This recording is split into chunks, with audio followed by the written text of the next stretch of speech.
SeaWorld is proud to present Rescue Tales. Hello everybody, how you guys doing today? I said, how you guys doing today? Better. Now, my name is Jojo and this is Jillian, and we work for a company called Conservation Ambassadors. We're actually based out of California, and what it is we do at our center is we give a home to rescue wildlife, either to animals that have been injured somehow and can't be set free back out into the wild. Those animals are sent to us at our center. Or other times we have a big problem, especially here in the United States. We have a problem with people trying to make pets out of wild animals. That never ever works. It's also against the law. Those animals are taken away and sent to our center as well. Then what we do is give these animals lots of love, lots of attention, and lots of food.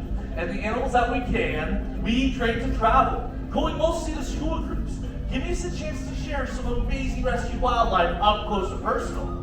Now, we've actually been working very closely with SeaWorld over the last 26 years, and we've gotten to witness some of the amazing rescue work that SeaWorld's done. In fact, since SeaWorld first opened their gates, they have rescued and released over 40,000 animals. That definitely deserves a round of applause. Yeah, that's incredible. They're some of the best at what they do, so when SeaWorld asked us to come share some of our rescue wildlife with you, we were super excited to do so, and we brought some awesome animals for you guys to meet. And we're going to start with one of our local friends. Hello everyone, this is Poppy, our Virginia opossum. Now, opossums were originally an East Coast animal, but they were spread across the United States while the railroad tracks were being built. Believe it or not, back then they were actually brought state to state for use as a food source. Now, we got little Poppy because one night a lady was driving home and she saw a little fur ball run across the road. She tried her best to stop, but unfortunately she couldn't, and she hit that fur ball. She got out of her car to realize that she had hit an opossum. But she was very smart, and she had heard somewhere that opossums are marsupials, which are mammals with a pouch on their belly where they carry their what? No, they're lunch. No, you guys are right. They're babies. So she was very brave, and she walked over and checked inside that pouch, and inside she found 5 little baby opossums, all still alive.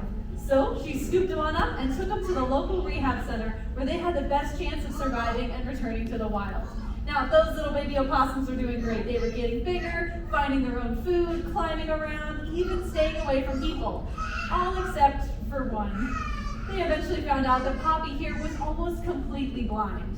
So he would not be able to survive with his siblings in the wild. So he was sent to us at our center. Now, Poppy here is about 2 years old, and that may seem young, but opossums only live to about 3 or 4 in the wild. But get this, in those 3 years, a mama opossum can have up to 50 babies. Yeah, I think if I had 50 kids, I'd probably call it 3 years too. Now, opossums do one other really cool thing though. They actually keep us safe just by eating. Opossums love to eat ticks.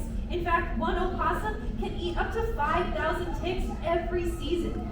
And since ticks are one of the biggest carriers of Lyme disease, that means that as these guys are cruising through your backyard snacking on the bugs, they're actually keeping you and your pets safe from disease. Let's give a hand to Poppy, North America's only marsupial. Now, speaking of marsupials, this next guest comes from the land of marsupials, Australia, and he's what's known as the laughing kookaburra. And this little bird here is truly famous for his voice. So they use this bird's call in the background of every single movie that's ever had a jungle scene ever. It doesn't matter if they're showing an African, a South American, or an Asian jungle, they use this little bird's voice, even though he's from the exact opposite climate. He's from the grasslands of Australia, but they use his call because it does sound like it comes from the jungle.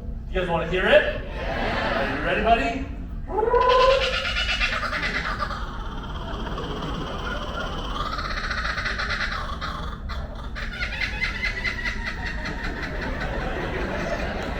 I love it. Wow.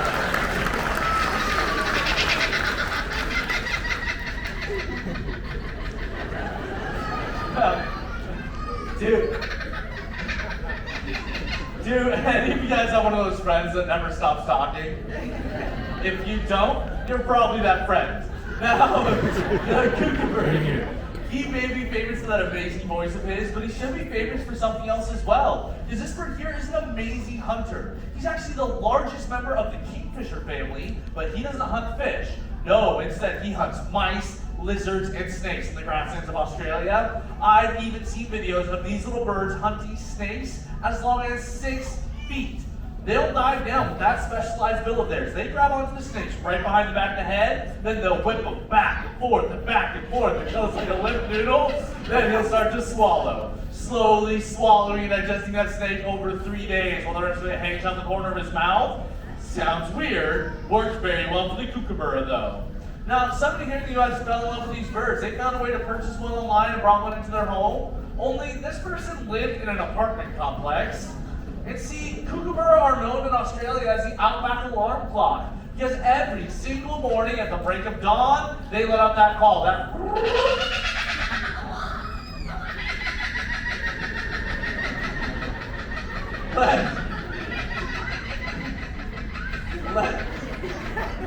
Let's just say the neighbors weren't such a big fan of giggles here, which is why you sent us at our center. Now, I do love this bird a lot, but being woken up by that call every single morning would be enough to have me pull my hair out. Kind of like our next guest, but that's Giggles, the laughing kookaburra.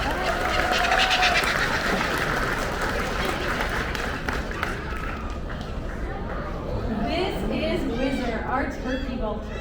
Now, turkey vultures get up in the morning, and the first thing they do is they spread out those big wings and start to sunbathe. He will use those wings just like big solar panels, and once he's nice and warm, he will take to the skies. Once he's up there, he'll lock out those wings and start doing big, lazy circles in the air. Well, they look lazy, but he's actually working. He's going like this. He's smelling. He's smelling for the grossest, stinkiest, most disgusting, rotten thing that he can find. And when he smells something totally gross that's been dead for a while, he says lunchtime and dives right on in to make a meal of it. Vultures eat dead stuff. Now, most of us hear dead stuff and think, ew, but if we're honest with ourselves, most of us eat dead stuff too. No one's chasing a cow down the road to chew on its leg. The only difference is vultures eat meat that has so much bacteria in it that it would make us very sick. They're basically like nature's cleanup crew.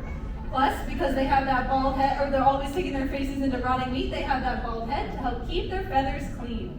He's got another way of keeping himself clean, but it's kind of weird. Do you guys want to hear it? If he needs to clean off his legs, he pees on them. Yeah, that's why we named this guy Whizzer. Now, we got Whizzer here because about 17 years ago, someone thought it would be a good idea to shoot this big, beautiful bird in his left wing. And because birds' bones are hollow, when they break, they often don't heal quite right. And that's what happened to Whizzer here. He can fly a little bit, but not enough to survive on his own in the wild.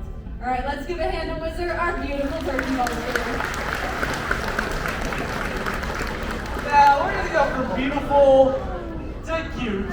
This is Maya. She's about a 40-year-old spider monkey. She's been at our center almost 30 years now. And in 1994, we got a call from LA County Sheriffs saying they found a monkey in a dumpster. Apparently somebody threw her away. And this kind of thing actually happens a lot. See, people get monkeys, they try and make them into pets, and they quickly learn why that's not such a good idea. See, monkeys are set up by nature to be the farmers of the rainforest. They are set up to eat fruits, they swallow the seeds, they squeeze the seeds out the other end in a nice little pile of fertilizer, and they do this about every 15 minutes. So as they're planting fruit trees in people's couch cushions around the rest of their house, people get very tired of them. Not to mention the fact that as monkeys get older, they tend to get an attitude, people get bit, they get sent to the hospital, and if that's not enough, they find out that these monkeys can live 40 to 50 years. So they get rid of them in all sorts of ways. Whether they get caught for U.S. Fish and Wildlife, or they send them to centers like ours, or other times they just release them into the world, kind of like what happened to Maya here. Now, spider monkeys, they are not set up like a lot of other monkey species. She doesn't have that opposable thumb on her hand. She does have one on her foot, but instead, can I see your hand here, girl? Can I see that hand? Thank you. Instead, she has 4 alien-like fingers that allow her to hook onto the branches, and she can swing through the trees as fast as a horse can run on land. she also has the coolest tail in the jungle. Her prehensile, her grasping tail, is so dexterous that she can pick up something as small as a grain of rice with the tip of her tail. And actually use it for all sorts of stuff. She hangs by that tail, she carries food around with it, she scratches her head with it, every once in a while I'll catch her picking her nose with it. I mean, it's the most amazingly useful tail I've ever seen. But when my first came into our center, she was not doing very well. She was fed so much of the wrong foods when she was young that she has major health issues, even to this day. As you guys can probably see, when she was hanging from my arm, she can't even extend her legs fully, which is a big part of why she's not able to live with other spider monkeys and why she's with us at our center. Now, spider monkeys, they are amazing top-tier climbers, but our next guest has some surprising climbing abilities as well. But let's give a hand for little Maya, the spider monkey.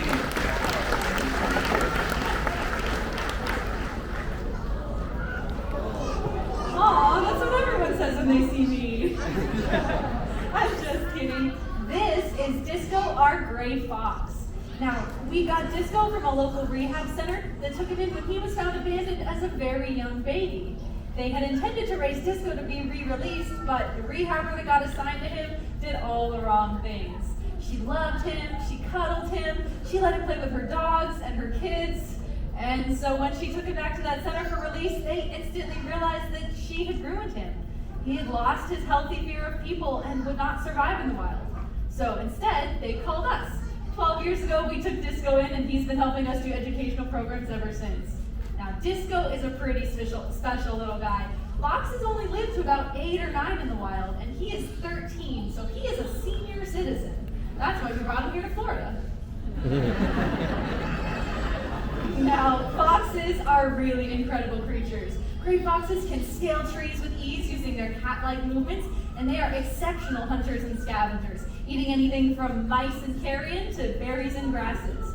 But for a while, their numbers were drastically decreased due to overhunting for their beautiful fur. Plus, we introduced an invasive species. The red fox has taken over gray foxes' habitats, they've taken over their food sources, but luckily, in recent years, gray fox populations have been making a steady comeback, which I think is awesome to see. Now, little Disco here may look pretty cute, but actually, he's very stinky. Gray foxes have a very strong, musky odor. It's what he uses to defend his territory from other males, as well as a personal cologne to attract the lady foxes.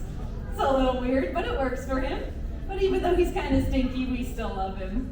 Now, our next animal used to be a challenge animal. We would bring her out for audiences to try and guess and see what she was, but in recent years, we've been losing this challenge.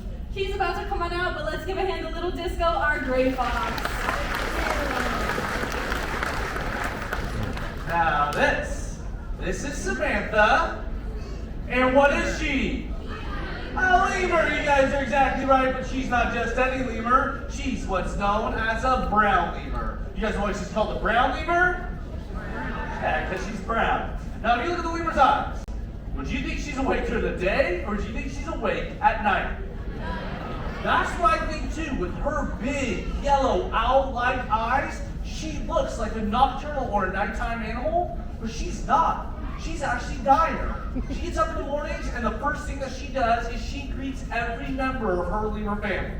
And help one lemur says hello to another lemur. Well, would you guys like to see? Are you sure you want to see? All right, I'm going to make it sound like a pig. She's going to answer me back. Then she's going to do something rather strange. You guys sure you want to see this? All right, the things I do for an audience. Ready, Samantha?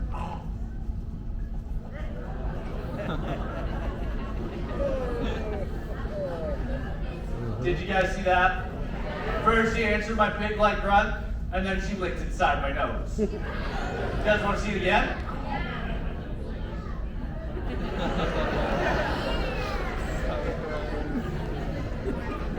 Now, since I had to do it twice, I have an idea. How about everybody turn to the person next to you and say hello? No, don't do this. I got in big trouble with a preschool group because I couldn't get them to stop. It's like a new school handshake. Now, the lemurs, they get up, they greet their whole family unit, then they go off looking for food. Now, for her, she doesn't want to use the ground. Where she lives, there are fossa, a jungle cat-like creature that loves to eat lemurs. There's also crocodiles by the water's edge. So when she gets around, she uses the trees. and how she gets from one tree to the next. You guys know what she does? She jumps. They're even called leaping lemurs. You guys want to see her jump? All right, amazing jumping ability. Ready, Samantha? Go. How's that? No, let's show her real jump. Come here, girl. Come here. Oh, she's cheating. No cheating. Big jump. Come on. Big jump. Yes, big jump. Okay, really little jump. The smallest jump ever.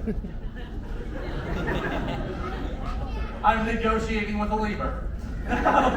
No, big jump, Sam. Big jump. Yeah, come on. We're close.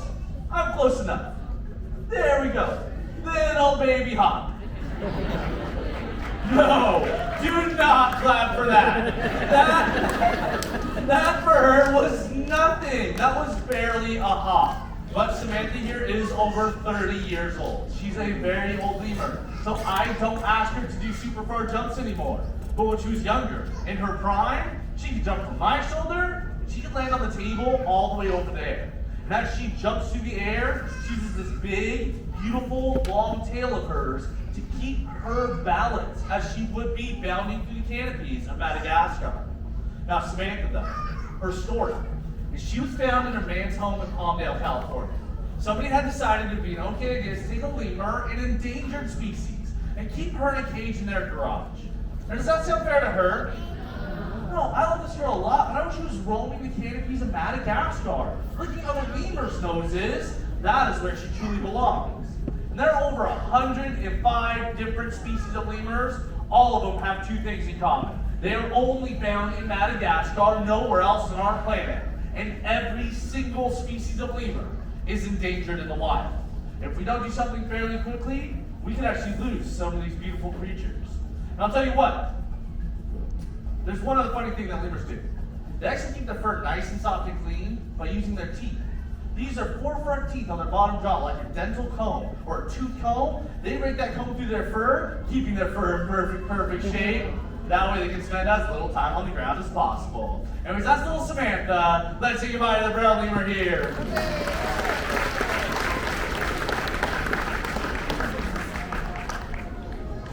This is Tico, our Harris hawk. Now, Harris hawks are incredibly unique. They are one of the rare birds of prey that actually hunt in pairs. Because they come from such a harsh desert environment where food is very scarce, they've found that by teaming up, they have a much higher success rate. Now, we got Tico from a facility called the Colson Project that actually breeds and re-releases Harris hawks back into areas of eastern Texas that have been devastated by hurricanes. Normally, they pair the birds up so they have a good chance at survival. But Miss Tico here was deemed non-releasable because, and I quote, she doesn't play well with others. Because she was a bit of a diva and wanted to stay single, she was sent to our center. Now, Harris hawks are really incredible daytime hunters. They have eyesight that's about 6 times better than ours, meaning that even when they look like a tiny little speck high up in the sky, they can still clearly see a mouse all the way down on the ground. Plus, they have these really cool ridges over their eyes that act like the front of a baseball cap to block their eyes from the glare of the sun. Their taloned feet use roughly 500 pounds per square inch of pressure to grab their prey and make it a meal, and they even cooperate with their partners to back prey into difficult situations using the flashing white on their tail to communicate with each other. That's what we like to call a hockey-talkie. Because they're such excellent cooperative hunters, Harris hawks get the nickname the Wolves of the Sky. That was our Harris hawk, Tico. Now, because we get to work with all these awesome animals, people tend to ask us this one question. They always ask us, what is your favorite animal? And you guys know what my favorite animal is? That's none of these guys. We love the wildlife, that's why we do what we do. But my favorite animal, without question, without a doubt, is my little wiener dog Basil. I trust him, he trusts me, we never ever bite each other. I know he wants to be with me. You have to know, the wild animals much rather be in nature where they truly belong. But animals around our world are suffering. Do things like climate change, deforestation. Take monkeys, for instance. 90% of the world's monkey species are endangered. 90% of the world's monkey species are disappearing from this planet. If we don't change some things very quickly, we could lose some of our most beloved animals. I'll tell you what I like on each show, but just a few things. Easy things that we can do locally to help protect our wild friends. Things like reducing single-use plastics and recycling, or picking up garbage and keeping our environments clean. Or if you find a sick or injured animal in the wild, get it to a wildlife rescue center. There are literally thousands of places that give the animals the proper care they need to hopefully get them back out in the wild. Anyways, thank you so much for coming and listening to our rescue tales, and enjoy the rest of your day here at SeaWorld, everybody. Thank you very much for having us.